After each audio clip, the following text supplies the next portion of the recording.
डगर है मुश्किल कठिन सफर है, मगर मुसाफिर जगा नहीं है। डगर है मुश्किल कठिन सफर है, नमस्कार मित्रांनो, शेतकऱ्यांची शेतशाळा प्राकृतिक आधुनिक कृषी शोध प्रशिक्षण आपले स्वागत आहे। मित्रांनो, आज आपण आलो आहोत मैत्रीणच्या डॅमवर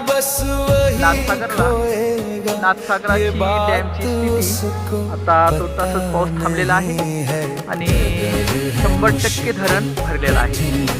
तर पाण्याची लेवल पाहूया आणि जे काही नाथसागराच्या स्टॉकमुळं व्यतिरिक्त स्टॉकमुळं जे शेतकऱ्यांचं नुकसान झालं ते नुकसान पुढच्या वर्षी होऊ नये यासाठी निवेदन देऊया, विनंती करूया। जायकवाडी प्रकल्प